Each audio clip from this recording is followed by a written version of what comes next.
నమస్తే అన్న, నమస్తే. హాయ్ కాకా. Single single single I love you single, I love single. నేను సింగిల్ కాబట్టి చాలా బాగుంది. మంచి ఎంటర్టైన్మెంట్ మూవీ. బూతులు ఏం లేవండి, వల్గారిటీ ఏం లేదండి, no violence, no graphics, no fightings, elevations ఇట్ ఏం లేవు.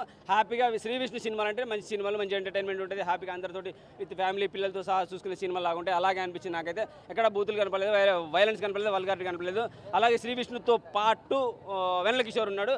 త్రోడ్ అంటే ఒక క్యారెక్టర్ పక్కన ఒక క్యారెక్టర్ ఉండి ఆ క్యారెక్టర్ టోటల్ సినిమా త్రోడ్ ఇవ్వాలంటే మన వెన్నెల కిషోర్కి నిజంగా గ్రేట్. ఆయన లైఫ్లో చాలా మంచి మంచి విజయాలు సాధిస్తున్నాడు. హీరోతో పాటు కంటిన్యూగా ఉండేసి మంచి సినిమా పడ్డది ఆయనకు కూడా. ఈసారి ఖచ్చితంగా శ్రీ విష్ణు విన్ అయ్యండి అని చెప్పగలను. అలాగే శ్రీ విష్ణు గురించి కొంతమంది మాట్లాడుతున్నారు. ఆయన సినిమా ప్రతి సినిమాలు బూతులే ఉంటాయి. బూతులు అయితే పెద్దగా లేవు కాక. బూతులు నాకు బూతుల్లాగా అనిపించలేదు. Total entertainment days, only comedy comedy comedy entertainment అనమాట. అలాగే పార్ట్ 2 కూడా ఇచ్చారు. పార్ట్ 2 ఎందుకు చూడాలనుకుంటే హీరో హీరోయిన్కి పెళ్ళి అవుతుందా కదా, క్లైమాక్స్లో ఇలా ఏమున్నో తెలుసుకోవాలంటే పార్ట్ 2 కోసం వెయిట్ చేయాల్సిందే. అలాగే మీ 10th girl friend, inter girl friend, ఈ పోరులందరూ గుర్తొస్తారు. వాళ్ళందరినీ తీసుకొని చూపించేశాడు. ఇక సినిమాకి ఇంకా మెయిన్ హైలైట్ ఏంటంటే రాజేంద్ర ప్రసాద్ గారి పాత్ర మంచి ఎమోషనల్ డ్రామా కనెక్ట్ అవుతుంది. హార్ట్ టచింగ్ ఇచ్చేస్తుంది. ఒక ఫ్యామిలీ అంటే మదర్ ఫాదర్ ఇలా ఒక అమ్మాయి ఇది టచ్ అవుతుంది అనమాట. ఇంకా కొంచెం ఇన్సూరెన్స్లు చేయించేవాళ్ళు, కార్లు అమ్మేవాళ్ళు కూడా ఇటువంటి చూడొచ్చు. అలా వాళ్ళు ఏ విధంగా ఎలా మోసం చేస్తారు అంటే కొన్ని మోసాలు కూడా జరుగుతాయి. వీళ్ళని ఏదో విధంగా కొనిపించాలి, ఏదో విధంగా ఇన్సూరెన్స్ చేయించాలని చెప్పేసి కొంతమంది కనెక్ట్ అవ్వడానికి కూడా ట్రై చేస్తారు. కనెక్ట్ అవుతూ మనల్ని మోసం చేస్తుంటారు అనమాట. వాళ్ళు కూడా చూడాలి.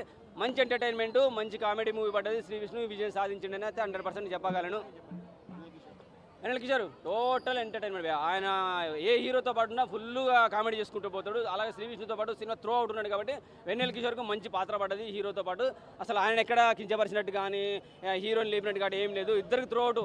ఆయనకి ఈయనకి ఇద్దరు పంచడాకులు ఇద్దరు వేసుకుంటూ ఉంటారు. ఇద్దరు తిట్టుకుంటూ ఉంటారు, ఇద్దరు మెచ్చుకుంటూ ఉంటారు. ఫ్రెండ్స్ చివరికి ఫైనల్గా ఏంటంటే ఫ్రెండ్షిప్ అంటే దాని వాల్యూ ఏంటో కూడా చూపించారు. కొంచెం బాధనే కదా.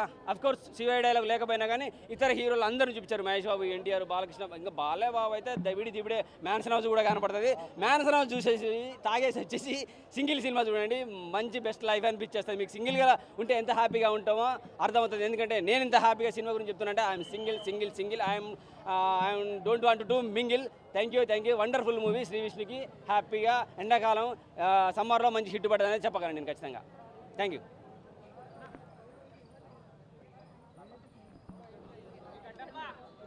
గుండు కాక